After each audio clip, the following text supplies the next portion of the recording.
상상해 보세요. 지금 이 방송을 듣고 계신 당신이 연로하신 부모님의 요양비나 생활비를 전적으로 책임져야 하는 그런 상황이라고요. 네, 참 현실적이고 막막한 상황이죠. 그렇죠. 그런데 만약에 이 금전적이고 도덕적인 의무를 아주 완벽하게 피할 수 있는 약간 합법적인 꼼수 같은 게 있다면 어떨까요? 거기에다가 심지어 그 꼼수가 사회적으로 존경받는 종교적 헌신이나 자선의 형태로 싹 포장될 수 있다면 아마 많은 사람들이 솔깃할 겁니다. 그러니까요. 오늘 우리가 이 깊은 탐구에서 파헤쳐볼 자료가 바로 이 2000년 전의 기막힌 합법적 사기극에서 시작합니다. 흔히 고대 종교 문헌으로 알려진 마가복음 7장입니다. 보통 종교 문헌이라고 하면 그 되게 경건하고 도덕적인 교훈만 가득할 거라고 생각하기 쉽잖아요. 맞아요. 착하게 살아라. 뭐 이런 거요. 네, 하지만 이 텍스트를 고대 사회학이나 심리학의 관점에서 쫙 분석해보면 전혀 다른 그림이 펼쳐집니다. 이 기록은 인간이 어떻게 제도를 이용해 자신의 이기심을 정당화하는지 날카롭게 해부하고 있거든요. 와, 벌써 흥미진진한데요? 게다가 우리가 우리와 타인을 구분하기 위해서 얼마나 견고한 장벽을 세우는지 그 심리적 경계선에 대한 아주 생생한 보고서이기도 합니다. 좋습니다. 그래서 오늘 우리의 미션은 명확합니다. 인간이 만들어낸 그 껍데기 같은 규칙과 진짜 내면의 본질 중 과연 무엇이 진정으로 우리를 규정하는가? 이 질문을 당신과 함께 쫓아가 보는 겁니다. 아주 중요한 미션이네요. 자, 그럼 방금 말씀드린 그 합법적 꼼수 이야기부터 한번 파헤쳐 볼까요? 사건의 발단이 그 예루살렘에서 파견된 당시의 엘리트 지식인들, 그러니까 바리새인과 서기관들이 예수의 제자들을 막 감사하듯 몰아붙이는 장면이잖아요. 맞습니다. 비판의 핵심 이유가 제자들이 씻지 않은 손으로 밥을 먹었다는 거였죠. 그런데 사실 저는 이거 처음에 읽을 때 그냥 밥 먹기 전에 손 안 씻어서 비위생적이라고 혼내는 건 줄 알았거든요. 약간 부모님이 애들 혼내듯이요. 현대인의 관점에서는 그렇게 생각하기 딱 좋죠. 하지만 여기서 단순히 비위생적이다라고 지적한 게 아니라는 점을 이해하는 게 정말 중요합니다. 아, 위생 문제가 아니었어요? 네, 아닙니다. 당시 유대 사회에는 장로들의 전통이라는 방대한 구전 율법이 있었어요. 시장에서 돌아오면 몸을 정결하게 하고 심지어 잔과 놋그릇까지 철저한 의식을 거쳐서 씻어야 했죠. 그릇까지 씻는 의식이 따로 있었다고요? 그렇습니다. 이건 세균을 없애려는 과학적 행위가 아니라 철저히 사회적 경계선을 긋는 행위였습니다. 아, 사회적 경계선이요? 이게 약간 현대의 어떤 엘리트 그룹이나 되게 폐쇄적인 조직에서 자기들만의 복잡한 은어나 의전 매뉴얼 같은 걸 만들어 놓고 그걸 모르는 사람들을 배척하는 거랑 비슷한 거네요? 완벽한 비유입니다. 그 역사적 배경을 조금 들여다보면 그들이 왜 그렇게 규칙에 집착했는지 바로 이해할 수 있어요. 어떤 배경이 있었죠? 당시는 로마 제국의 지배하에 있던 시기였습니다. 이방인들의 문화와 권력이 압도하는 그 세상에서 유대인들이 자신들의 민족적, 종교적 정체성을 지키기 위해 선택한 생존 전략이 바로 이 정결법이었던 거예요. 아, 우리는 쟤네랑 다르다 이걸 보여주려고요? 그렇죠. 우리는 저 이방인들이나 죄인들과 섞이지 않은 아주 깨끗한 존재다라는 것을 끊임없이 증명해야 했고 그게 식사 자리에 되게 복잡한 세면 의식으로 나타난 겁니다. 그러니까 외부의 오염으로부터 자신을 보호하려는 일종의 문화적 방어 기제였던 셈이군요. 저것합니다. 아주 강력한 방어 기제였죠. 그런데 예수는 그들의 그런 정결함이 완전히 위선이라고 직격탄을 날리잖아요. 그 증거로 가져온 게 바로 고르반이라는 제도고요. 아까 처음에 우리가 언급했던 그 부모 부양을 피하는 꼼수 말입니다. 네, 이 대목이 정말 흥미롭습니다. 저는 이 부분을 읽으면서 그 현대의 페이퍼 컴퍼니나 조세도 피처를 교묘하게 이용하는 재벌들의 행태가 확 떠올랐어요. 아주 적절한 연결고리네요. 이 고르반이라는 말은 원래 하나님께 바치는 예물이라는 뜻입니다. 좋은 뜻이잖아요, 원래는. 그렇죠. 그런데 당시 이 제도가 굉장히 기형적으로 운영되고 있었습니다. 어떤 사람이 자신의 재산을 향해서 이것은 고르반이 되었습니다. 라고 딱 선언을 하면 그 재산은 종교적으로 딱 묶이게 됩니다. 아, 일종의 신탁판대에 묶이는 것처럼요? 맞아요. 그런데 진짜 기가 막힌 건 그렇게 선언해놓고도 당사자는 자기가 살아있는 동안 그 재산을 마음대로 쓸 수 있었다는 거예요. 와, 잠깐만요. 소유권만 종교단체나 신에게 넘겨놓고 실질적인 사용권은 자기가 그대로 쥐고 있었다는 거네요? 그렇습니다.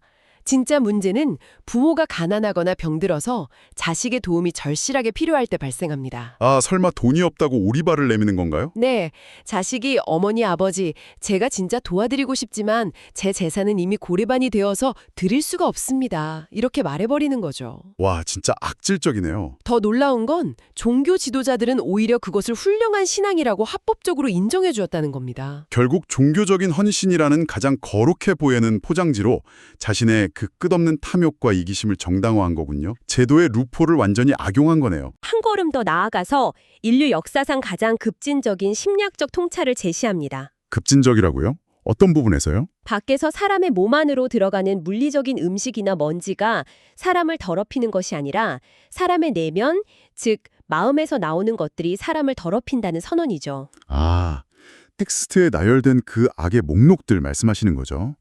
음란, 도둑질, 탐욕, 속임, 질투, 비방, 교만. 맞습니다. 그 목록들을 자세히 보세요. 네, 가만 보니까 하나같이 외부의 바이러스가 아니라 인간관계와 사회를 파괴하는 내면의 동기들이네요. 정확합니다. 이거 들으니까 찔리는 현대인들 많겠는데요. 겉보기에는 완벽한 유기농 식단을 챙겨 먹고 내 몸을 정화한답시고 되게 비싼 디톡스 주스는 막 마시면서 정작 타인을 향한 혐오나 내면의 지독한 이기심은 해독할 생각조차 안 하잖아요. 아주 날카로운 지적입니다. 그런데 이 선언의 진짜 파괴력은 이러므로 모든 음식물이 깨끗하다는 19절의 결론에 있습니다. 모든 음식물이 깨끗하다고요? 그게 왜 파괴력이 있는 거죠? 생각해 보세요. 수백 년 동안 유대인들의 정체성을 굳건하게 형성하고 타 민족과의 경계를 짓던 물리적인 먹거리의 벽이 단숨에 붕괴된 겁니다. 아, 율법이 통째로 무너진 거군요. 네, 먹는 것으로 인간의 우열이나 정결함을 나눌 수 없다는 이 철학적 해체는 필연적으로 다음 단계의 거대한 충돌을 예고하게 됩니다. 물리적 음식의 경계가 무너졌다면 과연 사람과 사람 사이의 경계도 무너질 수 있는가? 바로 이 질문이 자연스럽게 떠오르죠. 맞습니다. 그 사상이 현실과 부딪히게 되는 거죠. 이 새로운 사상이 수백 년 묵은 혐오와 편견의 장벽과 충돌할 때 어떤 일이 벌어질까요? 텍스트는 우리를 곧바로 이스라엘 국경 밖 그 이방 지역인 두로라는 곳으로 훅 데려갑니다. 장면 전환이 아주 극적이죠. 여기서 수로보니게 족속의 한 이방인 여성이 귀신 들린 자기 딸을 고쳐달라고 예수를 찾아오잖아요. 여기서 무대가 두로라는 점, 그리고 여자가 수로보니게 족속이라는 점은 단순한 지리적 배경이 아닙니다. 그럼 어떤 의미가 숨어 있나요? 두로는 갈릴리 북서쪽에 위치한 아주 부유한 항구 도시였습니다. 당시 지역의 상인들과 지주들은 가난한 갈릴리 농민들이 생산하는 식량을 착취하다시피 가져가는 경제적 지배층에 가까웠습니다. 아, 단순히 옆 동네 이방인이 아니었군요. 네, 갈릴리 출신의 유대인 입장에서 수로보니게 족속은 피가 섞이지 않은 이방인일 뿐만 아니라 자신들의 빵을 뺏어가는 역사적 경제적 원수 같은 존재였습니다. 와, 그런 팽팽한 사회정치적 긴장감이 밑바탕에 딱 깔려 있었네요. 저는 사실 처음에 텍스트에 기록된 예수의 반응을 읽고 당황스러움을 넘어서 약간 불쾌하기까지 했거든요. 많은 분들이 그 부분에서 충격을 받으시죠. 절박한 어머니한테 자녀의 떡을 취하여 개들에게 던짐이 마땅치 않다라고 대답하잖아요. 아니, 아무리 역사적인 앙숙이라고 해도 도움을 청하는 약자한테 개라니요? 이건 너무 심한 거 아닌가요? 표면적으로 보면 굉장히 모욕적인 언사죠. 그래서 제 나름대로 가설을 좀 세워왔습니다. 예수가 평소답지 않게 그 당시 유대인들이 이방인을 부르던 멸시의 언어를 그대로 쓴 건 어쩌면 제자들의 마음속에 품고 있던 편견을 거울처럼 딱 비춰주기 위한 의도적인 쇼크 욕밥이 아니었을까요? 오, 상당히 흥미로운 접근입니다. 아니면 이 여자의 반응을 보기 위한 일종의 고도의 수사학적 덫이었을지도 모르고요. 네, 당시 문헌들을 교차 검증해보면 여기서 쓰인 개라는 단어가 헬라어로 쿠나리온인데 이게 길거리의 들개가 아니라 집안에서 기르는 작은 반려견을 의미하긴 합니다. 아, 뉘앙스가 약간 다르긴 하네요. 귀여운 강아지 느낌인가요? 그래도 모욕적인 뉘앙스가 완전히 사라지는 건 아니죠. 사람을 개에 비유했으니까요.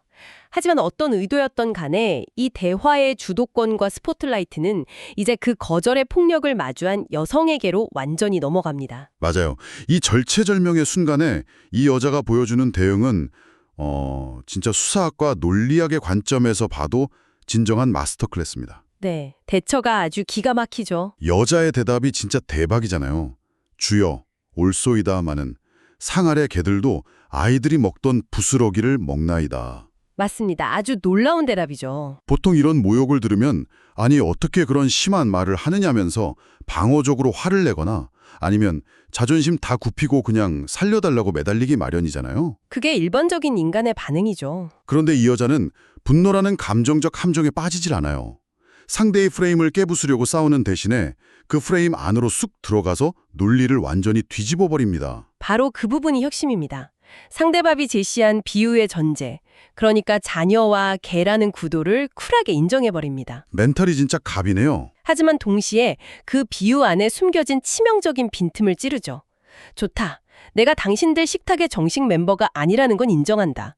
하지만 그 식탁에서 떨어지는 부스러기라면, 그 잉여의 은혜라면 이방인인 나에게도 주어지는 것이 당신의 그 비유적 논리에도 맞지 않느냐고 역공을 펼친 겁니다. 와, 논리적 허점을 제대로 파고들었네요. 이게 바로 앞 섹션에서 음식을 정결법의 도구로 삼던 유대 엘리트들의 논리가 무너졌던 거랑 기묘하게 겹치지 않나요? 오, 아주 예리한 관찰입니다. 엘리트들은 빵을 경계를 긋는 무기로 썼지만 이 이방인 여성은 식탁에서 떨어진 빵 부스러기를 가지고 아예 경계를 허무는 매개체로 탈바꿈시켜버린 거군요. 완벽한 통찰입니다. 이 여성은 유대인 남성과 이방인 여성 사이에 그 견고한 사회적, 민족적 장벽을 오직 뛰어난 지성과 언어라는 무기 하나로 스스로 뚫고 들어간 겁니다. 대단하네요, 정말. 이 논리적이고도 절박한 반격 앞에 예수는 이 말을 하였으니 돌아가라며 그녀의 요구를 전적으로 수용합니다. 결국 그녀의 딸은 얼굴 한번 보지 않고 먼 거리에서 원격으로 치유되잖아요. 네, 언어가 만들어낸 강력한 소통이 물리적 거리마저 초월해버린 셈이죠. 진짜 지적이고 날카로운 티키타카가 만들어낸 짜릿한 승리네요. 그런데 기록을 계속 읽어내려가다 보면 이 화려한 언어적 소통의 장면 직후에 완전히 대조되는 상황이 또 등장합니다. 네, 무대가 다시 바뀌죠. 갈릴리 호수 근처의 데가볼리라는 곳으로 바뀌는데 여기도 헬라 문화권의 이방 지역이거든요. 사람들이 이번에는 귀가 먹고 말을 더듬는 한 남자를 데리고 옵니다. 앞선 수로보닉의 여인이 고도의 언어적 핑퐁을 통해서 장벽을 넘었다면 이번에 등장한 남성은 애초에 그런 언어적 소통이 완전히 불가능한 아주 깊은 단절의 세계에 갇힌 인물입니다. 듣지도 말하지도 못하는 철저한 사회적 고립 상태인 거죠. 그렇습니다. 저는 이 남성에 대한 예수의 태도에 확 집중해봤습니다. 방금 전 여인의 딸은 말씀만으로, 그것도 얼굴도 안 보고 원격으로 고쳤잖아요. 네, 말 한마디로 끝냈죠. 그런데 이 남성에게는 매우 기이하고 복잡한 물리적인 방식을 사용합니다. 무리해서 그를 따로 쑥 데리고 나가서 자기 손가락을 남자의 양귀에 푹 질러 넣고 침을 뱉어서 남자의 혀에 손을 댑니다. 현대의 관점에서는 아주 기괴해 보일 수 있는 행동이죠. 네, 저도 처음엔 이게 고대의 어떤 주술적이고 미신적인 의식인가 싶더라고요. 왜 이렇게 유별난 방식을 택한 걸까요? 굳이 이렇게까지 해야 했나 싶기도 하고요. 고대의 주술적 치료 방식으로 오해하기 아주 쉬운 장면입니다만 심리적 소통의 관점에서 보면 이것은 극단적일 정도로 세심한 맞춤형 소통입니다. 아, 맞춤형 소통이요? 네, 한번 생각해 보시죠. 귀가 들리지 않고 말이 어눌한 사람에게 말로 유창하게 설명하는 게 대체 무슨 소용이 있겠습니까? 아, 들리지가 않으니까요. 네. 예수는 지금 그 남성이 이해할 수 있는 유일한 언어, 즉 촉각이라는 언어를 사용하고 있는 겁니다. 일종의 축학적인 수어 같은 걸 한 거군요. 그렇습니다. 귀에 손가락을 넣는 것은 내가 너의 듣지 못하는 고통을 알고 있으며 지금 이 귀를 고치려 한다는 아주 명확한 신호입니다. 아, 혀에 손을 대는 것도 같은 맥락이겠네요. 맞습니다. 게다가 무리들 앞에서 그를 구경거리로 만들지 않고 따로 조용히 데리고 나간 그 배려부터 시작해서요. 디테일이 장난 아니네요. 철저히 그의 감각적 눈높이로 내려가서 물리적인 터치로 대화하는 과정까지, 이것은 상대를 나의 방식대로 억지로 끌어올리는 것이 아니라 내가 상대의 세계로 온전히 들어가주는 진정한 공감의 메커니즘을 보여줍니다. 와, 고도의 언어 능력을 가진 이에게는 논리적 대화로, 감각이 닫힌 이에게는 따뜻하고 명확한 피부의 접촉으로 다가갔다. 이렇게 듣고 보니 정말 소름 돋는 통찰이네요. 그렇죠. 그리고 이 치유의 하이라이트에서 예수가 하늘을 우러러 탄식하며 외칩니다. 에바다.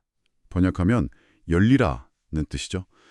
저는 이 명령이 단지 이 불쌍한 남성의 고장난 감각기관만을 향해서 던진 말은 아니었을 거라는 생각이 확 드네요. 완벽합니다. 이 텍스트의 구조를 관통하는 핵심을 정확히 짚으셨습니다. 이 에바다라는 말은 이 기록 전체의 주제를 아우르는 거대한 철학적 선언입니다. 철학적 선언이요? 네. 첫 번째 섹션에서 우리는 자기들만의 규칙과 전통에 갇혀서 진짜 본질을 잃어버린 유대 지식인들의 다친 마음을 보았죠. 맞아요. 고르반 운운하던 그 사람들이요. 그리고 두 번째 섹션에서는 민족과 계급이라는 닫힌 경계를 부수고 들어오는 이방인 여성을 만났습니다. 프레임을 깨버렸죠. 그러니까 열리라라는 이 일갈은 자기 방어와 혐오로 똘똘 뭉쳐서 서로를 배척하던 1세기 지중해 세계 전체를 향한, 나아가 인간의 닫힌 본성 전체를 향한 탄식 섞기 외침이었던 겁니다. 와, 진짜 스케일이 다르네요. 남성의 귀가 열리고 혀가 풀리자 사람들이 경탄하면서 그가 모든 것을 잘하였더라 라고 말하잖아요. 네, 군중들의 반응이죠. 컵을 씻는 그 얄팍한 의식에서 출발해서 논리와 위트로 편견의 벽을 허물고 마침내 가장 깊은 고립에 빠진 자와 살갗을 비비며 소통하는 이 장대한 여정. 결국 우리를 규정하는 건 우리가 세워놓는 장벽의 높이가 아니라 타인을 향해서 얼마나 우리 자신을 열어젖힐 수 있는가 하는 내면의 에바다 있었네요. 맞습니다. 음식물이라는 물리적 경계, 민족과 성별이라는 사회적 경계, 그리고 신체적 장애라는 감각적 경계까지. 진짜 온갖 경계가 다 나오네요. 인간이 타인과 구별짓기 위해서 겹겹이 쳐놓은 그 모든 바리케이드가 결국 사람에 대한 깊은 이해와 공감 앞에서는 속절없이 무너져 내릴 수밖에 없음을 이 고대 문헌은 매우 역동적으로 증명해내고 있는 겁니다. 자, 이제 고대 이스라엘의 그 먼지나는 시장통에서 벗어나서 지금 방송을 듣고 계신 당신의 삶으로 시선을 돌려보겠습니다. 좋은 시도입니다. 지금 당신의 삶 속에 또아리를 딱 틀고 있는 현대판 고르반은 과연 무엇입니까? 겉으로는 되게 합리적인 시스템이나 매뉴얼처럼 보이지만, 혹은 교양 있는 지식인의 태도처럼 딱 보이지만, 정작 누군가를 배제하고 당신만의 성벽을 공고히 하는 데 쓰이는 그 세련된 핑곗거리 말입니다. 우리는 종종 내가 세운 기준과 이념의 잣대로 타인을 재단하고 그 견고한 벽 안에서만 안전하다고 착각하곤 하잖아요. 맞아요. 내 편, 네 편 가르면서요. 하지만 열리라라는 명령은 그 편안한 요새에서 걸어 나와서 낯설고 불편한 타인의 세계로 기꺼이 한번 들어가 보라는 아주 강력한 초대입니다. 오늘 이 깊은 탐구를 마무리하면서 이 텍스트가 마지막에 숨겨둔 되게 묘한 미스터리를 하나 툭 던져드리고 싶습니다. 36절에 나오는 내용 말씀이시군요. 네, 맞아요. 예수는 귀먹고 말 못하던 사람을 완벽하게 치유한 뒤 사람들에게 아주 엄중하게 경고를 합니다. 이 일을 아무에게도 이르지 말라고요. 성서학자들 사이에서는 이게 이른바 메시아적 비밀이라고 불리는 아주 유명한 주제죠. 아니, 이렇게 거대한 경계가 무너지고 엄청난 기적의 치유가 일어났다면 동네방네 떠들고 다니면서 새로운 시대가 왔음을 홍보하는 게 당연한 수순 아닐까요? 인간의 자연스러운 심리라면 당연히 그렇겠죠. 바로 그 지점입니다. 요즘 같은 시대라면 당장 인스타그램에 막 기적의 치유 현장이라면서 인증샷을 올리고, 링크드인의 장벽을 허무는 리더십에 대해서 장문의 글을 막 써서 자신을 엄청 과시했겠죠. 해시태그 잔뜩 달아서요. 그렇죠. 우리는 나의 선함과 도덕적 우월함을 외부로 전시하는 데 아주 혈안이 되어 있으니까요. 그런데 왜 그토록 숨기려 했을까요? 여러 해석이 있겠지만 깊이 생각해 볼 만한 지점입니다. 어쩌면 텍스트의 그 첫 장면에서 보여주기식 정결법을 비판했던 것과 맞닿아 있는지도 모르겠습니다. 진정한 내면의 변화와 성숙은 밖으로 막 떠들썩하게 퍼져나가는 요란한 소문이나 타인의 인정 속에 있는 것이 아니란 뜻 아닐까요? 아주 훌륭한 해석입니다. 우리의 시선이 외부의 평가나 화려한 현상에 쏠리는 순간 정작 가장 중요한 본질은 다시 가려지고 마니까요. 네, 껍데기에 집착하려 되죠. 결국 진정한 변화는 내가 이걸 누군가에게 증명하려는 욕구를 딱 내려놓은 침묵 속에서 각자의 내면 깊은 곳을 투명하게 직면할 때 비로소 완성된다는 묵직한 여운을 남겨줍니다. 아무에게도 말하지 말라는 이 침묵의 명령. 오늘 하루 남들에게 보여주기 위해서 당신이 무의식적으로 하고 있는 행동은 과연 무엇인지, 그리고 그 요란함을 잠재웠을 때 당신 내면에 진짜 남는 것은 무엇인지 스스로에게 꼭 질문해 보시길 바랍니다. 아주 의미 있는 성찰의 시간이 될 것 같네요. 이 놀라운 통찰이 오늘 당신의 닫힌 생각의 문을 조금이라도 에바다 열어젖혔기를 바랍니다. 다음 시간에도 당신의 호기심을 지적으로 꽉 채워줄 뜻밖의 발견이 숨쉬는 새로운 자료와 함께 돌아오겠습니다. 지금까지 이 깊은 탐구를 함께한 저는 호스트였고요. 함께 통찰을 나눈 전문가였습니다. 들어주신 여러분 감사합니다.